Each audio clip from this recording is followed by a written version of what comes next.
y de compartir la palabra fielmente, como el Señor la dejó. Así que, sin extender más tiempo, quisiera que me acompañen al libro de Santiago.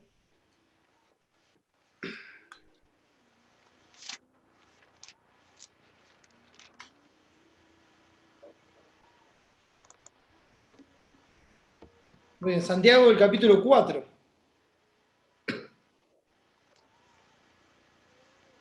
Santiago capítulo 4, y vamos a leer el versículo 8. Dice así la palabra: acercaos a Dios y Él se acercará a vosotros. Pecadores, limpiad las manos, y vosotros los de doble ánimo, purificad vuestros corazones.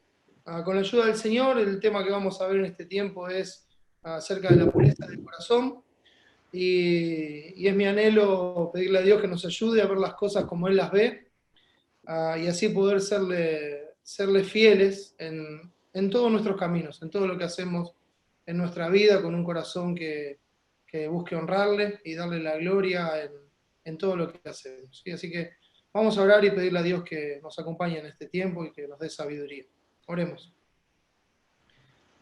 Nuestro buen Dios y Señor, nuestro Padre que estás en los cielos, primeramente, Padre, queremos darte gracias por Jesús, por su obra redentora, por su sangre derramada, que es la propiciación de todos nuestros pecados.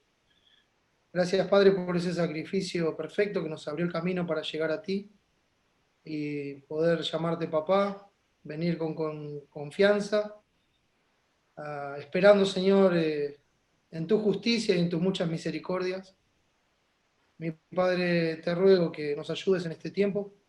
Te ruego, Padre, que podamos, por la obra de tu Espíritu, ver las cosas como tú las ves, podamos gozarnos en ti, en tu Hijo Jesucristo, y darte gracias y gloria en todas las cosas. Ayúdanos a examinar nuestra mente, nuestro corazón, nuestro andar, para ponerlo a la luz de la palabra y ver que sea agradable a ti en todo. Ayúdanos a comprobar lo que te es agradable, Señor. Y te ruego, Padre, por aquellos que no te conocen, Señor, yo no conozco, tú ves los corazones, y queremos rogarte que derrames tu gracia y que los traigas a ti para la salvación de sus almas. Gracias, Padre, por este tiempo. Dame sabiduría de lo alto y ayúdame a ser fiel a ti. Te lo pido, Padre, en el nombre de Jesús y para su gloria. Amén. Bien, muy bien, hermanos. Leíamos nuestro texto: acercaos a Dios y Él se acercará a vosotros. Pecadores, limpiad las manos, y vosotros los de doble ánimo, purificad vuestros corazones. Bueno, la pregunta que surge, bueno, ¿cómo llegamos acá? ¿Cómo llegamos hasta este texto? Y creo que es fundamental que podamos comprender un poco el lenguaje de Santiago, de qué trata, para poder ver las cosas como Él las ve, como Dios las dejó escritas, y así poder aprovechar el texto. Mi objetivo es que a medida que vamos viendo este resumen del libro, cuando lleguemos al texto, lo veamos con claridad, lleguemos a la interpretación correcta del pasaje. Es un llamado a purificar los corazones, ¿no? Y si uno tuviera que decir de qué trata el libro, bueno, sin lugar a dudas, el llamado es en contra de la hipocresía. La hipocresía. Santiago es una epístola que nos presenta los conflictos, los que vivimos, los conflictos como el resultado de los conflictos internos de nuestro corazón con el pecado. Muestra que nuestra vida termina siendo el resultado de esos conflictos que nosotros tenemos con el pecado en nuestro corazón. Esta epístola no está concentrada, no tiene el propósito de mostrar el pecado externo. Todo lo que menciona ya es evidente. O sea, cuando Santiago está mencionando los pecados que hay dentro de la iglesia, y esto es fundamental, él escribe a las 12 tribus que están en la dispersión, salud, y eso es una forma de dirigirse a toda la iglesia de Dios. Y él en esta manera trata con cristianos, o sea, él está escribiendo a hermanos en la fe, no está escribiendo a personas que no conocen a Dios, le está escribiendo a sus hermanos y está viendo los conflictos y los problemas que hay en la iglesia. Ahora, estos conflictos, estos problemas son evidentes, se están manifestando todo el tiempo. Entonces, no es eso lo que él está tratando, sino que él va directamente a la raíz del asunto, a la raíz del problema, a la raíz del pecado que está en el corazón. Y eso me recuerda a las palabras de Jesús que dijo, nada hay fuera del hombre que entre en él que le pueda contaminar. Pero lo que sale de él, eso es lo que contamina al hombre. Así lo menciona Marcos en su evangelio. Y también Mateo toma cuenta de esto, de este mismo pasaje, y Jesús dice, porque del corazón salen los malos pensamientos, los homicidios, los adulterios, las fornicaciones, los hurtos, los falsos testimonios, la blasfemia. Estas cosas son las que contaminan al hombre, dice el texto en Mateo 15, 19 y 20. Entonces, vemos que el problema no está afuera, sino que está adentro, y lo que está adentro es lo que sale. Proverbios nos asegura en el capítulo 23, 7, que dice, porque cuál es su pensamiento en su corazón, tal es él. Como es el pensamiento en nuestro corazón, así es como somos exteriormente. Y uno puede limpiar por afuera, pero el problema está adentro. Y uno puede estar bien limpio por afuera y ser condenado por toda la eternidad. Entonces, a lo que trata la palabra es directamente el problema en el corazón. El problema es el corazón. Y Jesús fue tajante con esto, mis hermanos. Él dice en Mateo 12, generación de víboras, ¿cómo podéis hacer lo bueno? ¿Cómo podéis hablar lo bueno siendo malos? Porque de la abundancia del corazón habla la boca. Entonces, ¿qué es lo que sale de nuestros labios? ¿Qué es lo que domina nuestra conversación? La palabra, en traducciones más antiguas, cuando habla de la forma de vida de una persona, habla de la conversación. La conversación describe la conducta de la vida de la persona. Y de lo que habla nuestra boca está lleno nuestro corazón. Entonces, alguno a esta altura por ahí puede pensar, bueno, si lo que entra no contamina, entonces yo dejo entrar cualquier cosa. Bueno, no es así. Hay dos cosas para ver ahí. El pasaje que mencioné, cuando Jesús dice no lo que entra contamina al hombre, él estaba reprendiendo a los fariseos que se quejaban de que los discípulos podían comer con las manos sucias, etcétera, etcétera. O distintas cosas. Y él dice, el problema no está afuera, el problema es el corazón, el problema es la contaminación espiritual. Y la segunda es que también la palabra nos dice, sobre toda cosa guardada, guarda tu corazón, porque de él mana la vida. O sea, es algo que nosotros tenemos que cuidar. Podemos nosotros alimentar nuestro cuerpo sin lavarnos las manos o con cualquier cosa. Dice, el cuerpo separa lo que es útil y lo que no sirve va a la letrina. Así dice el pasaje. Lo que uno come, lo que no sirve va a la letrina. Pero no podemos alimentar nuestro corazón con la basura de que este mundo ofrece, porque eso es lo que va a salir después. Aquello con lo que nosotros estamos alimentando, llenando nuestro corazón, eso es lo que va a salir después de nosotros. Por eso la palabra dice, no os dejéis llevar de doctrinas diversas y extrañas, porque buena cosa es afirmar el corazón con la gracia, dice Hebreos 13:9.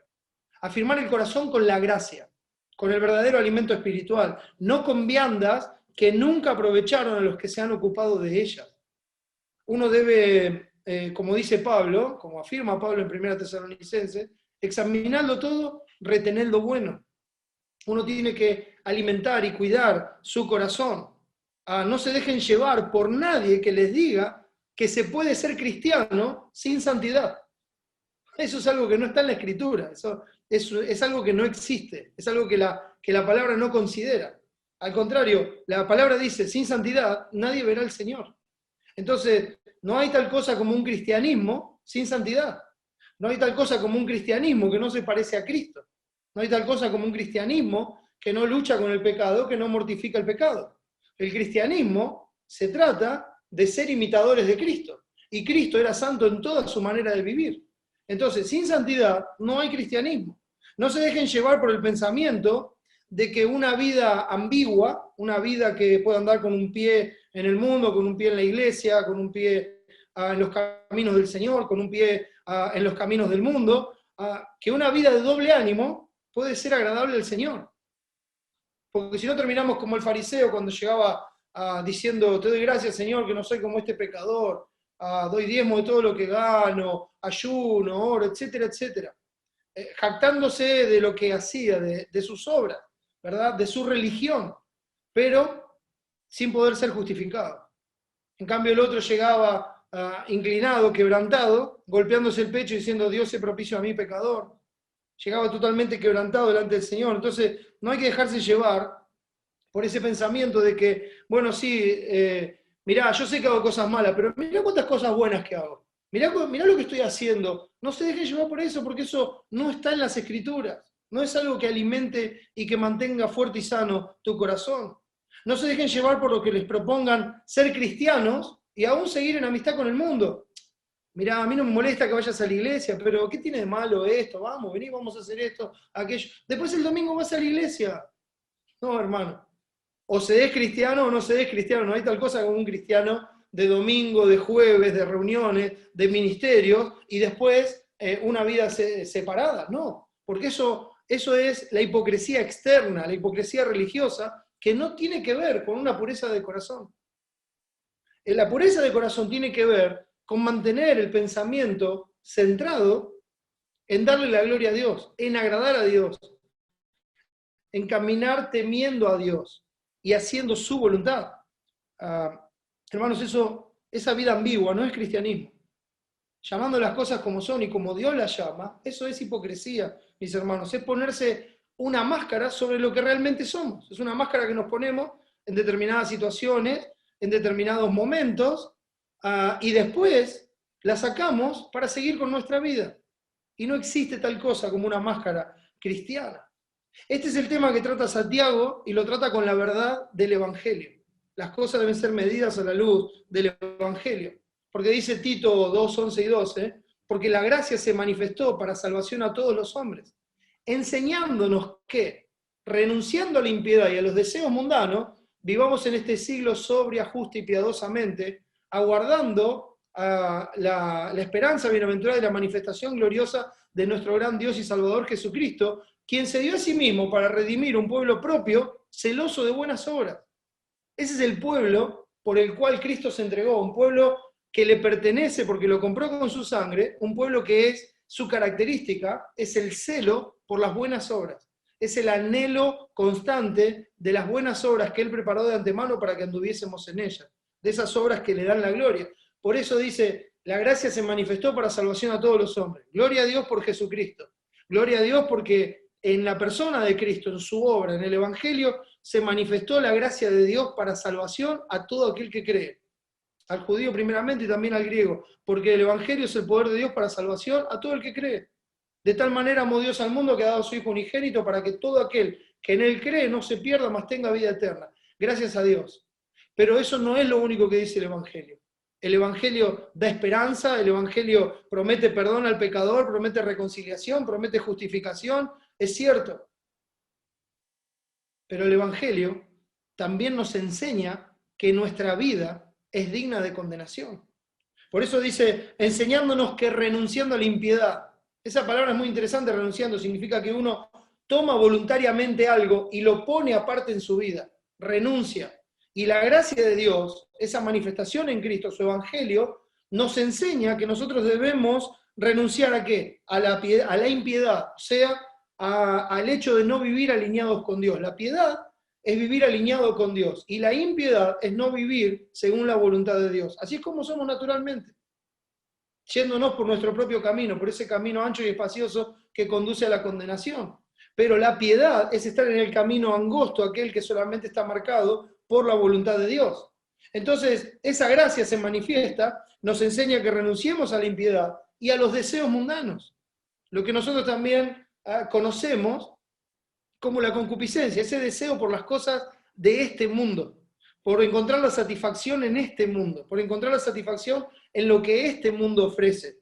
Entonces, ¿qué nos enseña el Evangelio? Que Cristo es el Salvador, que Él murió, que Él pagó por nuestros pecados, que Él resucitó para darnos vida y que si creemos Él nos salva. Pero también nos enseña que nos tuvo que salvar porque estábamos camino a la condenación, yendo en la impiedad, en los deseos mundanos, y que tenemos que renunciar a eso, arrepentirnos, para vivir en este siglo sobria, o sea, sin estar embriagados de lo que este mundo ofrece, sino siendo sobrios, andando en la voluntad de Dios, justa, haciendo la justicia de Dios, lo que para Dios es justo, según su palabra, y piadosamente, o sea, alineados con Dios. Eso es lo que nos enseña la gracia. ¿Por qué? Porque el fundamento de Dios está firme teniendo este sello. Conoce el Señor a los que son suyos. Hermanos, no os engañéis, Dios no puede ser burlado. Todo lo que el hombre sembrar, eso también segará. El que siembra para la carne, de la carne segará corrupción, pero el que siembra para el Espíritu, del Espíritu segará vida eterna. Entonces uno no debe engañarse pensando que Dios ve la apariencia, no, Dios ve el corazón. Y el fundamento de Dios está firme teniendo este sello. Conoce el Señor a los que son suyos. Ese es un lado del sello. Pero el otro lado del sello es que dice, y apártese de iniquidad todo aquel que invoca el nombre de Cristo. Pureza de corazón. Cuando uno invoca el nombre de Cristo para la salvación, dice, hey, Cristo murió por mis pecados, derramó su sangre por mis pecados. Yo no voy a pisotear su sangre. Hoy voy a vivir conforme a su voluntad. Voy a vivir separado de la iniquidad. Hay que limpiarse de iniquidad. ¿Saben qué? La iniquidad es un pecado en particular. La iniquidad es cuando uno hace lo que uno quiere por sobre lo que Dios dice. Es cierto, es un pecado como cualquier otro, pero se manifiesta especialmente en esto. Uno hace lo que quiere sobre lo que Dios dice. Y dice que aquel que invoca el nombre de Cristo se tiene que apartar de iniquidad, limpiarse. Porque Cristo, hermanos, terminó con el pecado, como dice 1 de Pedro 4:1, ¿para qué? Para no vivir el tiempo que resta en la carne, conforme a la concupiscencia de los hombres, de lo cual habla Santiago, a los deseos ardientes del corazón.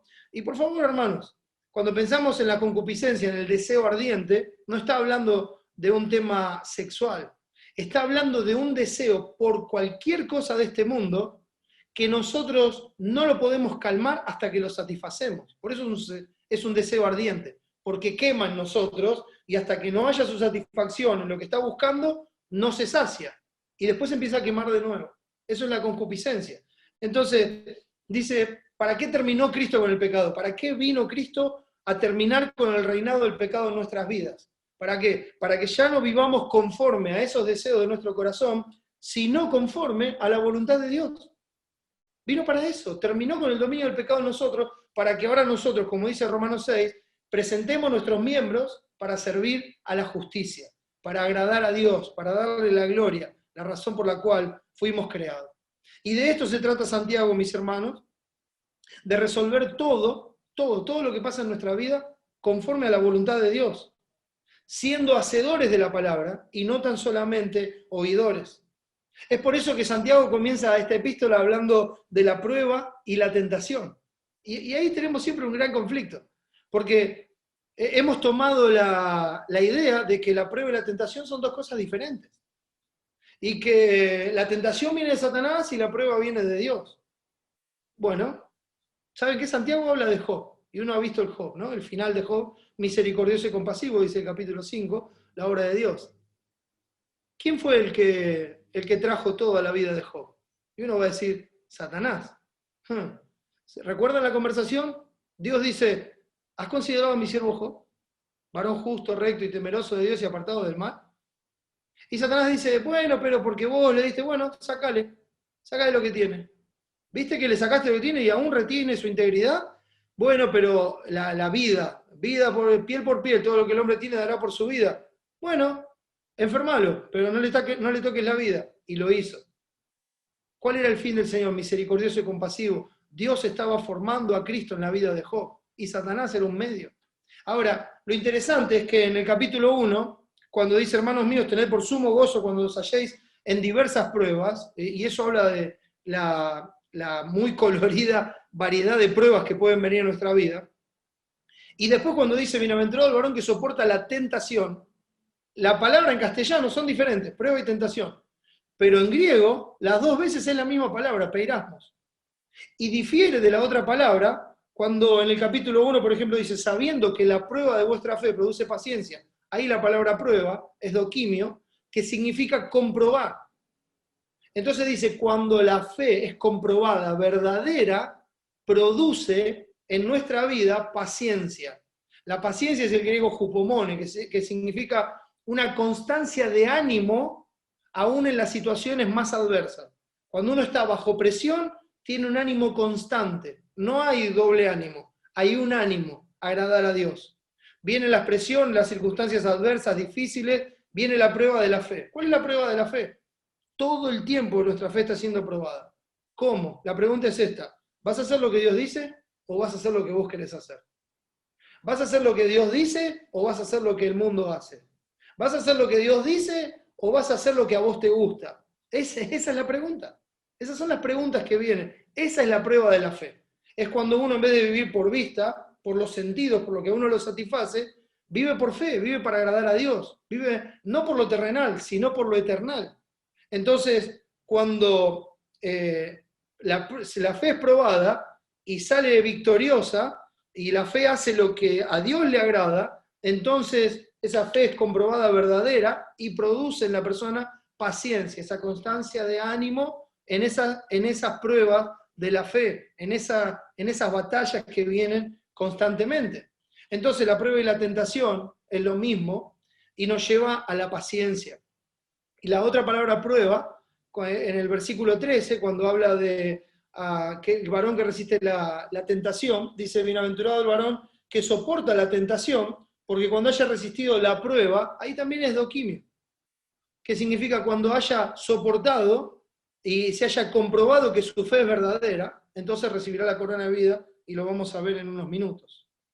Entonces, ¿qué es lo que hace la tentación, la prueba en nuestra vida? Forja, da como resultado un solo ánimo, un solo ánimo. Eso es de lo que habla Santiago. Y eso es de lo que habla nuestro texto también. El que agrada a Dios, el que hace su voluntad, ese es el ánimo que forja en nosotros.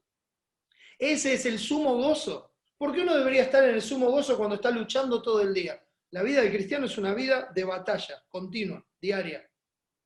En todo tiempo, en todo lugar. Todo el tiempo estamos tomando decisiones y nosotros como hijos de luz debemos comprobar lo que es agradable al Señor, como dice Efesios 5, 9 y 10.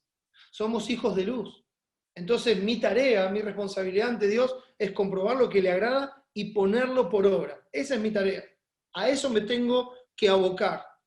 Entonces cuando está la prueba de la fe, le digo que no al pecado y actúo como Jesús actuó. Porque el que dice que permanece en él debe andar como él anduvo.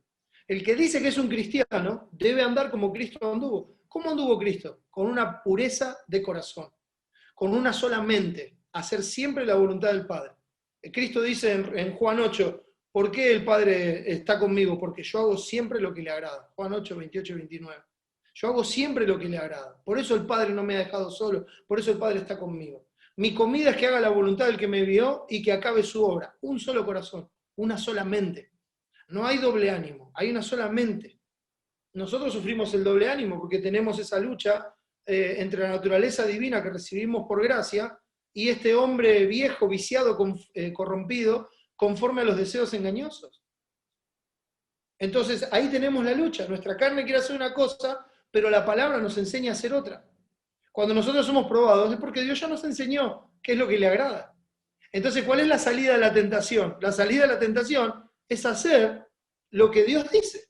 Esa es la salida. No es una salida, no es que viene un ángel con una espada de fuego y dice, acá no pasás, y esa es la salida de la tentación. No, hermano. La salida de la tentación es hacer lo que Dios nos reveló en su palabra, lo que a Él le agrada. Entonces, cuando vengan esas diversas pruebas, esas diversas tentaciones, la pregunta es, ¿vas a hacer lo que el Evangelio enseña o lo que el mundo hace? ¿Qué es lo que vas a hacer? ¿Lo que el Evangelio enseña o lo que el mundo hace? ¿Hacia dónde se inclina tu corazón? ¿Estás con esa lucha? ¿Estás con ese deseo de estar allá y de estar acá también? ¿Y estás así luchando? Bienvenido. Bienvenido. Esto es la vida cristiana. Esto es la vida cristiana. El que te diga que es perfecto todo el día, bueno, el que dice que no tiene pecado le hace a Dios mentiroso y la verdad no está en él. Hermanos, nosotros estamos en ese conflicto todo el día. Y es cierto, vamos superando pruebas, vamos superando conflictos, vamos mortificando pecados, pero hay otro más esperando. Y hay otro más. Y queda todavía mucha tierra por poseer para este pueblo de Dios. Vas a seguir en ese momento de la prueba, vas a seguir tu concupiscencia. Mira lo que dice versículo 13 al 15 del capítulo 1. Dice, cuando alguno es tentado, no diga que es tentado de parte de Dios, porque Dios no puede ser tentado por el mal, ni Él tienta a nadie, sino que cada uno es tentado cuando de su propia concupiscencia es atraído y seducido. Entonces, la concupiscencia, después que ha concebido, da a luz el pecado, y el pecado siendo consumado, da a luz la muerte. Eso es lo que pasa, que tenemos esa tentación que está sacando lo que hay adentro de nuestro corazón. Ahora, esa tentación no viene de parte de Dios. Esto es muy sencillo, podemos estar nosotros todos en una misma habitación, y en esa habitación hay cosas que me tientan a mí, hay cosas que te tientan a vos, y hay cosas que tal vez o nos tientan a los dos o no tientan a ninguno de los dos. Porque lo que hace la diferencia es lo que está en el corazón. La concupiscencia, cada uno es tentado según, acorde a su propia concupiscencia. Entonces, lo que está afuera tira lo que está adentro. Es atraído uno, es seducido por eso que está afuera, que se une con el deseo que uno tiene. Y esa es la tentación, pero no viene de parte de Dios. Porque Dios no puede ser tentado por el mal ni Él tienta a nadie, sino que sale del corazón. Por eso es tan importante cuidar y guardar el corazón, mis hermanos. Entonces, en ese momento, ¿vas a seguir tu concupiscencia o vas a hacer la voluntad de Dios? Esa es la pregunta a responder. Entonces se comprueba si tu fe en Cristo es verdadera, o es una fe muerta, o es una fe religiosa, hipócrita o ficticia. Ese es el momento donde se prueba la fe. Por eso el versículo 8 del capítulo 1, mirá lo que dice. Dice, el hombre de doble ánimo es inconstante en todos sus caminos. ¿Recuerdan el texto de Proverbios 3 que dice, hablando de la palabra, cuando dice que la atemos al cuello, la pongamos sobre nuestro corazón, dice, reconócelo en todos tus caminos y Él enderezará tu vereda. Fíjate de Jehová de todo tu corazón y no te apoyes en tu propia prudencia. Reconócelo en todos tus caminos y Él enderezará tus veredas. Si Él tiene que enderezar las veredas, es porque están torcidas, mis hermanos. Eso es nuestra concupiscencia. ¿Y cómo se endereza? Confiando en Dios de todo corazón, poniendo nuestra fe en Él, viviendo por fe, no por vista, no por sentidos, y haciendo la palabra, y la palabra va enderezando nuestros caminos. Esa es la forma en que la palabra va obrando y enderezando nuestros caminos que ya están torcidos por naturaleza. Cuando uno dice que es un hijo de Dios, un cristiano, y al mismo tiempo hace según sus propios deseos, entonces todos sus caminos son inconstantes. ¿Qué pasó con este hermano? Viene, no viene, está, no está, un día está con buena cara, con mala cara, de buen ánimo, de mal ánimo, parece que se puso las pilas, parece que se deprimió de vuelta. ¿Qué es lo que está pasando? La lucha con su concupiscencia lo está arrastrando y ya no lo puede soportar. Y eso es porque hay una doble mente, está luchando con eso, está haciendo como la ola del mar que es arrastrada de un lugar a otro. Viene el viento y arrastra, lo lleva de acá para allá, está dudando. Y lo que no proviene de fe es pecado, dice Romanos 14. El que duda es como la onda del mar. Entonces, hermano, cuando uno hace eso, es ambiguo, y la palabra apropiada y justa es hipócrita. Se está poniendo la máscara en ese momento. Se pone la máscara y después se la saca para hacer lo que quiere. Se pone la máscara otra vez y se la saca para hacer lo que quiere.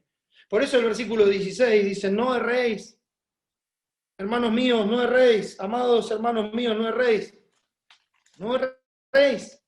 Dios hace todo bueno, Él no falla, Él empieza una obra y la termina. Cuando Él empieza una obra en una persona, cuando Él salva a alguien, empezó una obra y la perfeccionará hasta el día de Jesucristo. Entonces, conociendo al hombre y su inclinación al mal, y su inclinación a las tinieblas, Dios empieza por un nuevo corazón. Y esto es fundamental, mis hermanos. Esto es fundamental, que Dios nos haya dado ese nuevo corazón. En los versículos 17 al 21 del capítulo 1, y quédense tranquilos que nos vamos a ver todos los pasajes. Vamos a llegar al 4. Pero esto es fundamental, porque este es el lenguaje de toda la epístola. ¿Sí? Dice, toda buena dádiva y todo don perfecto desciende de lo alto, el Padre de las luces, en el cual no hay mudanza ni sombra de variación. Y escuche esto, dice, Él de su voluntad nos hizo nacer por la palabra de verdad para que seamos primicias de sus criaturas.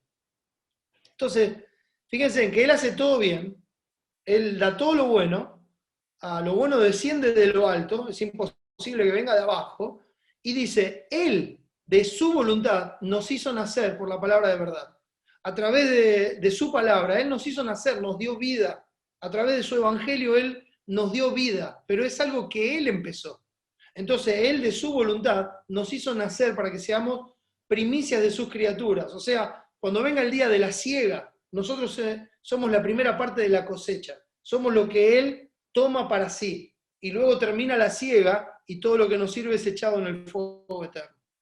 Ahora, somos primicias de esas criaturas porque Él así lo quiso. Y Él no cambia. Lo dice el texto 17. Él no hay mudanza ni sombra de variación. Él es inmutable. Él empezó una obra y la va a terminar. Entonces, si Él quiso empezar la obra, la va a terminar. La empezó por la palabra y la termina por la palabra. Fíjense en que sigue diciendo.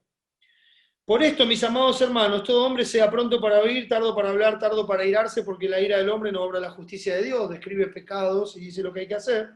Por lo cual, desechando toda inmundicia, abundancia de malicia, recibid con mansedumbre la palabra implantada, la cual puede salvar vuestras almas. Recuerda que está hablando con cristianos. La salvación es eterna, pero también Dios nos libra cada día, porque el Señor sabe librar de tentación a los piadosos, a los justos. Él sabe hacerlo. Entonces, Él no solamente nos salva eternamente, sino que nos salva de las huestes espirituales de maldad que están a nuestro alrededor, con un sistema montado para buscar y traer afuera todas las concupiscencias de los hombres. Eso es lo que el mundo ofrece.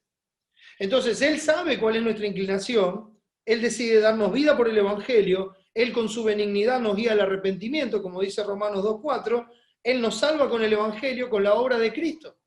¿Qué hace ahí? Él nos da un nuevo corazón. Él quita el corazón de piedra, nos da un corazón de carne, como dice 1 de Pedro 1, siendo renacidos, no de simiente corruptible, sino de incorruptible, por la palabra de Dios que vive y permanece para siempre. O sea, es una obra perfecta, eterna y completa. Cristo pagó en la cruz por todos los pecados pasados, presentes y futuros de todo su pueblo. Entonces, su pueblo está a salvo por toda la eternidad, guardado en las manos del Padre, en las manos de Cristo, y de ahí nadie los puede arrebatar. ¿Qué hay que hacer ahora? Formarlo a la imagen de Cristo. ¿Cómo se lo forma? Bueno, a través de ir probando esa fe para que sea hallada más preciosa que el oro en el día de la manifestación de Jesucristo. Se va probando la fe y a medida que la fe se va comprobando, una fe genuina, verdadera, el carácter de Cristo va siendo formado en nosotros. Él es santo y nosotros vamos a ser santos. Estamos en un proceso de santificación. ¿Cómo se santifica uno? Sale el pecado, entra el carácter de Cristo. Así de simple. Mortificamos el pecado, resistimos a la tentación, hacemos la voluntad de Dios y en vez de mostrar nuestro carácter, que lo estamos mortificando, mostramos el carácter de Cristo. Eso es la santificación.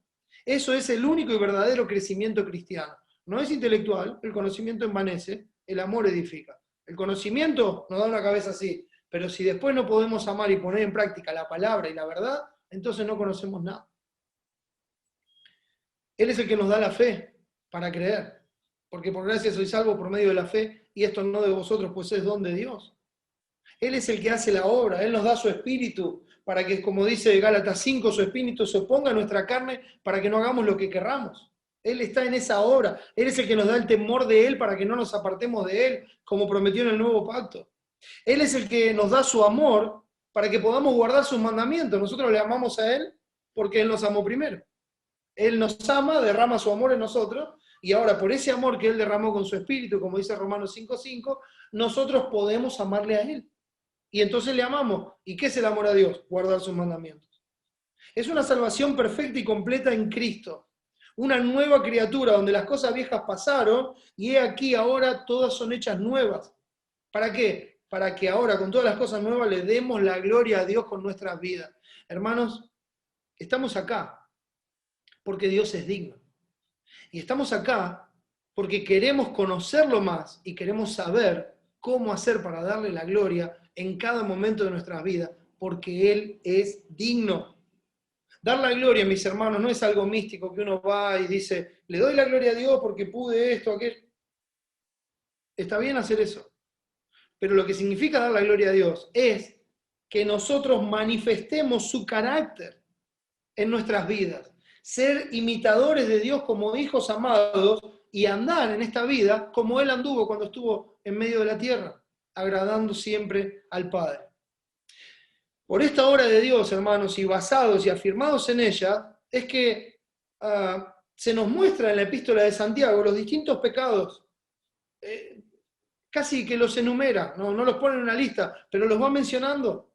Él habla del doble ánimo, habla de hacer acepción de personas, que nuestra fe, que vuestra fe en nuestro glorioso Señor Jesucristo sea sin acepción de personas.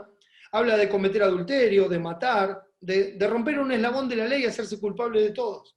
Habla de no ayudar al hermano, habla de la murmuración, de la maledicencia, habla del orgullo de querer hacerse maestro.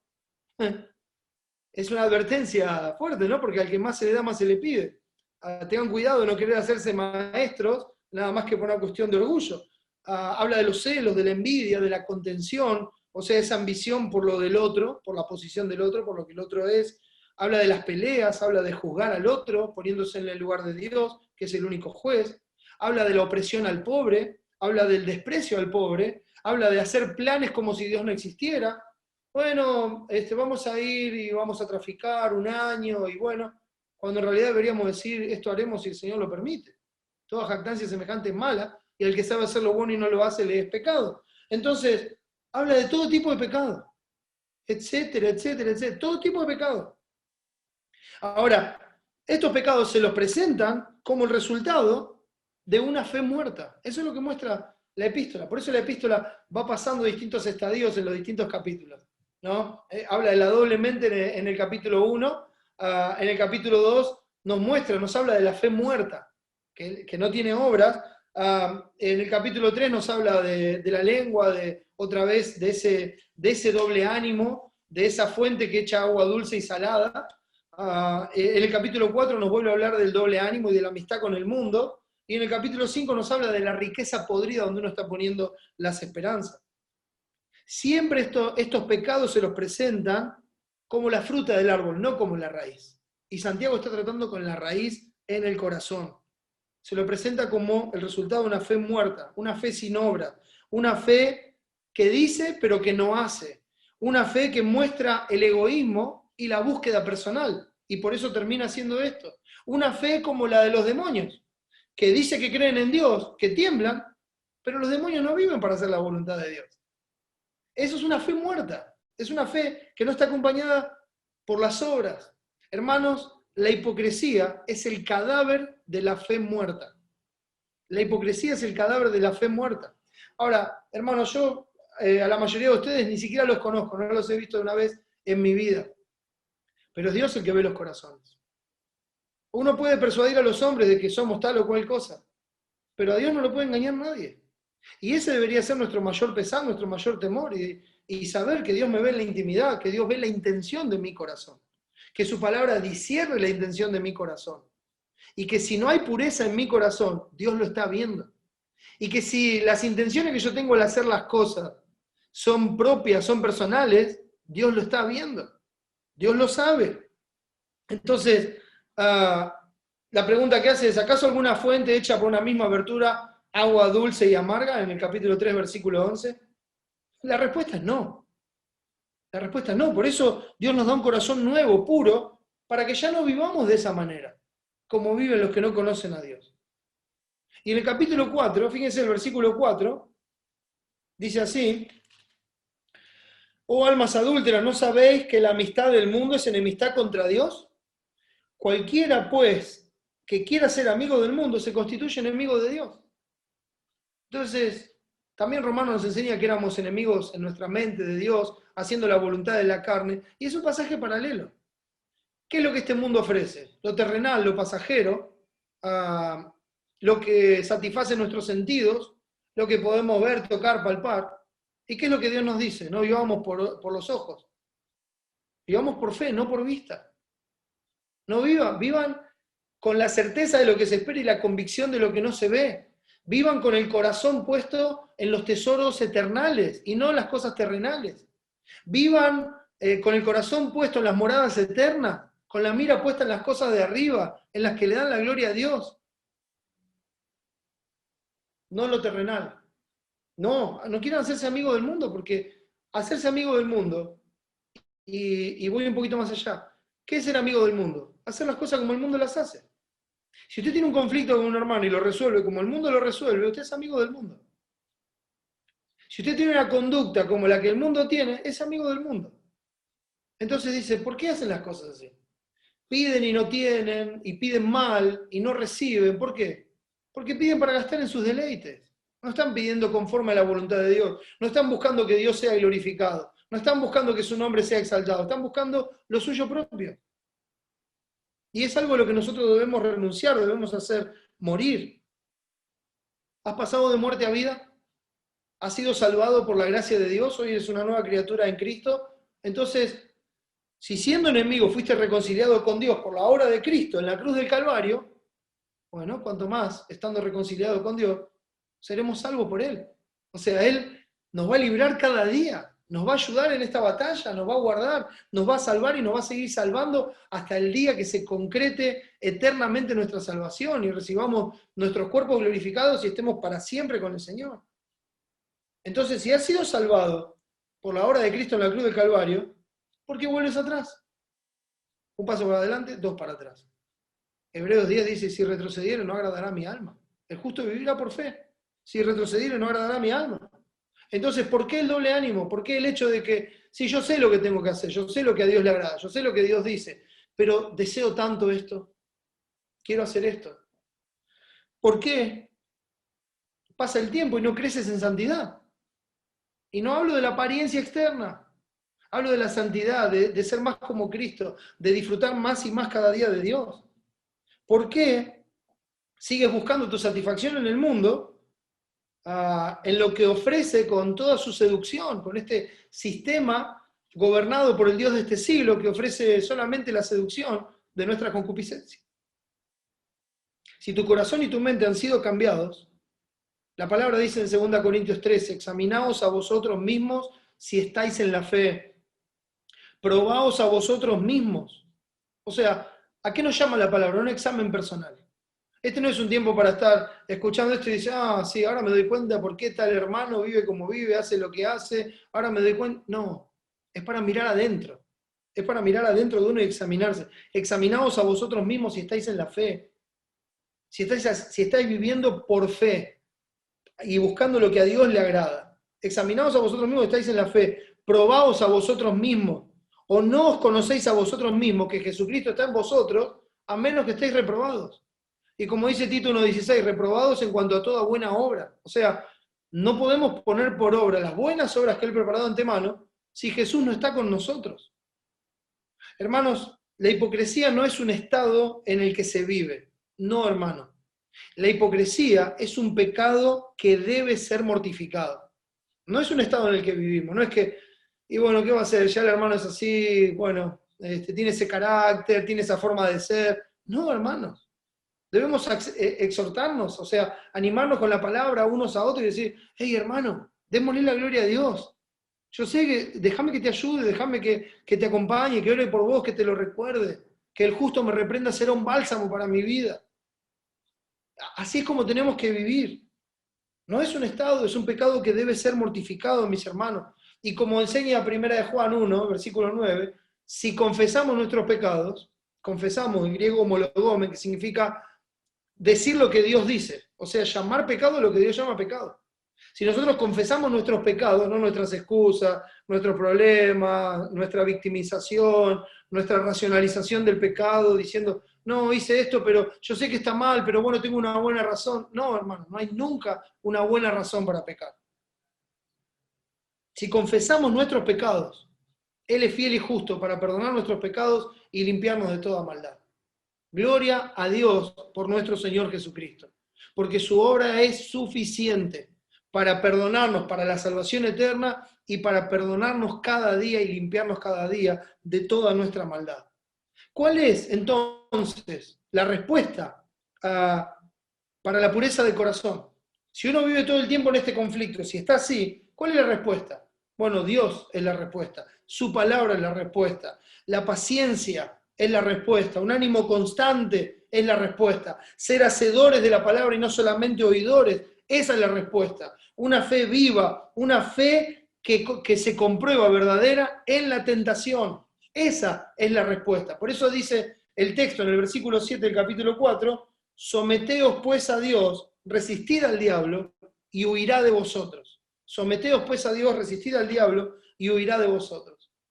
¿Qué significa someterse a Dios? Someterse a Dios es hacer lo que Cristo hizo en el desierto.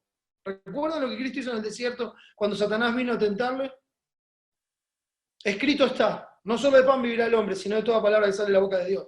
Lo llevó al pináculo del templo, tírate abajo, escrito está. Le ofreció todos los reinos del mundo. ¿Qué le contestó Cristo? Escrito está. Eso es someterse a Dios.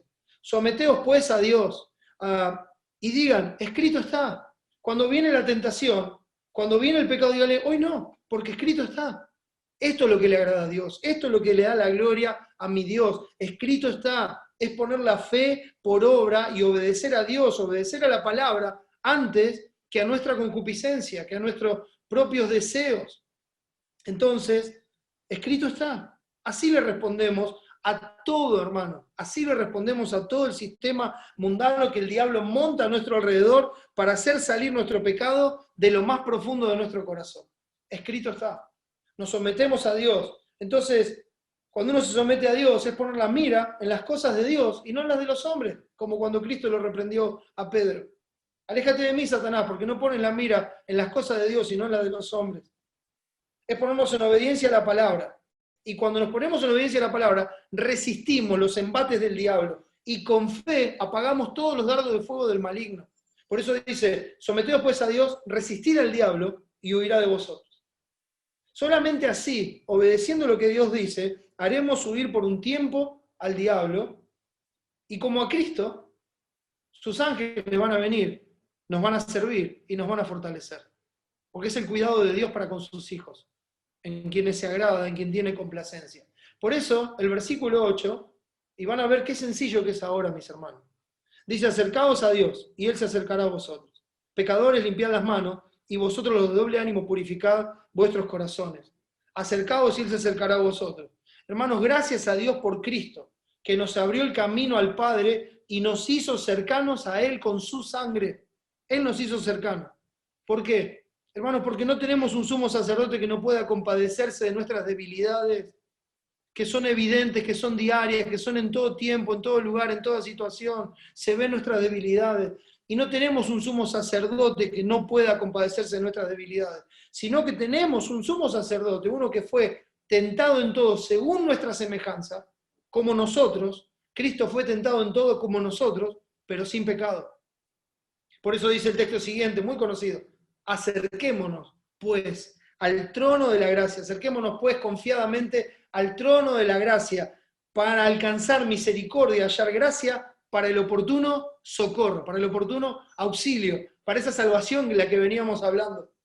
Es en el trono de la gracia donde encontramos la gracia suficiente para cada día, es en el trono de la gracia donde nosotros alcanzamos la misericordia de Dios para que nos sostenga a pesar de nuestras debilidades y para que nos fortalezca. Entonces nos acercamos a Dios. ¿No sabes qué agrada a Dios en el momento de la tentación? Bueno, Santiago dice, pídele a Dios sabiduría, y Él te la dará abundantemente y sin reproche. Hijo de Dios, tienes que acercarte a tu Padre. Tienes que acercarte a tu Padre, que su gracia es suficiente para cada prueba. Él te auxiliará, Él te socorrerá, no hay prueba en la que Dios no pueda auxiliarte. Hijo de Dios, acércate a tu Padre, porque su voluntad es tu santificación. Y si pides conforme a su voluntad, Él te lo va a dar, Él te lo va a conceder, Él te responderá. Porque esa es la promesa que Él hizo. Si pedimos conforme a su voluntad, tenemos lo que hemos pedido. Él nos oye. Hijo de Dios, acércate a tu Padre, porque Él resiste a los soberbios, como dice el versículo que pasé, el número 6 del 4. Dice, Él resiste a los soberbios y da gracia a los humildes. Tu Padre, tu Dios, es el Dios de toda gracia. Por eso, cuando te acerques, Él se acercará a ti. Te sostendrá como te prometió, te fortalecerá como te prometió, te defenderá, te levantará y te guardará como te prometió, y el maligno no te tocará. Someteos pues a Dios, resistid al diablo y huirá de vosotros. Él te dará las bendiciones prometidas y va a cumplir con su parte del pacto de sostenerte hasta el fin. Y por torpe que seas en este camino de santidad, no te vas a perder, como dice Isaías 35. Este pasaje Dios le habla a sus hijos. Este pasaje es para sus hijos, aquellos que ya tienen un nuevo corazón, aquellos que están luchando con el pecado. Y les dice, acérquense, yo estoy para ayudarlos. Vengan a mí a buscar ayuda, yo los voy a socorrer, sométanse a mí, yo los voy a ayudar, yo los voy a sostener. Pecadores, limpiad las manos, y vosotros los de doble ánimo, purificad vuestro corazón. Es un llamado de Dios a dejar la hipocresía, a dejar el doble ánimo de lado, a limpiarse del pecado, de ese pecado al que estamos cediendo a escondida, de ese pecado en el cual se está involucrando nuestra mente y nuestro corazón todos los días. Nos llama a renunciar a eso. Habla tiernamente a la iglesia y le dice, mi gracia es suficiente. La muerte de Cristo en la cruz, mis hermanos, es suficiente para esta verdad, para cubrir y limpiar cualquier pecado, para purificar todo corazón, para enderezar todos los caminos. Por eso el versículo siguiente, fíjense en que dice, afligíos y lamentad y llorad, vuestra risa se convierte en lloro y vuestro gozo en tristeza. ¿Qué es lo que Dios dice? Duélanse de su pecado. No pueden seguir jugando con el pecado y no pueden seguir riéndose cuando están viviendo en pecado. Duélanse de su pecado. Ya no pisoteen la sangre de su Salvador. Lloren por su pecado. Lamenten su pecado. Entristezcanse por su pecado y que la tristeza, según Dios, nos guíe al arrepentimiento. Ese arrepentimiento que habla 2 Corintios 7, de que no hay que arrepentirse, que nos lleva a ser como Dios es. Y esto termina con una promesa final. Últimos minutos, hermano. El salmista dice que las soberbias no se enseñoreen de mí. Y eso debemos pedirle nosotros a Dios cuando nos acercamos. Dice el versículo 10, humillaos delante del Señor y Él os exaltará. Humíllate bajo la verdad de Dios, humíllate bajo su reinado, humíllate bajo su señorío, bajo su poderosa mano, y Él os exaltará, para que Él os exalte cuando fuere tiempo. ¿Saben de qué se trata el libro de Santiago? De ver a Cristo. ¿Quién es Cristo? Cristo es la corona de vida, mis hermanos. Bienaventurado el varón que soporta la tentación, porque cuando haya resistido la prueba, recibirá la corona de vida que Dios ha prometido a los que le aman. Andarás como un hijo de Dios y en el día final serás coronado con la vida de Cristo y reinarás con Él por toda la eternidad, para que Él los exalte cuando fuere tiempo. Si sufrimos, también reinaremos con Él. Dice Salmo 24, ¿quién subirá al monte de Jehová? ¿Y quién estará en su lugar santo? El limpio de manos y puro de corazón. Cristo es el único limpio de manos y puro de corazón que entró allí como precursor, como nuestro sumo sacerdote, para sostenernos, preparar lugar para nosotros y para llevarnos con Él. Nosotros estamos en Él y donde Él está, nosotros estaremos, porque Cristo, mis hermanos, es nuestra corona de vida. Honrémosle, démosle la gloria, hagamos su voluntad y vivamos con un corazón puro, dejando de lado el doble ánimo. Que nuestro corazón sea puro en buscar solamente que Dios sea honrado y glorificado. Amén. Vamos a orar. Gracias, Padre, por Cristo. Gracias por su obra redentora. Gracias por el perdón de todos nuestros pecados.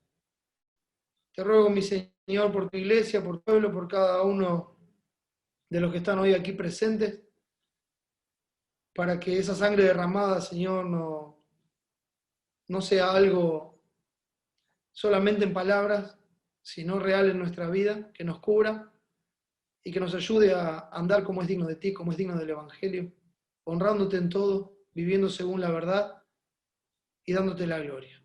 Gracias, Padre, por este precioso tiempo, gracias por la paciencia de mis hermanos. Te ruego, Señor, que nos ayudes. Y si alguien no te conoce, si alguien no es tuyo, Señor, tráelo a ti y sálvalo. Te lo pedimos en el nombre de Jesús y para su gloria. Amén. Señor, les bendiga, mis hermanos.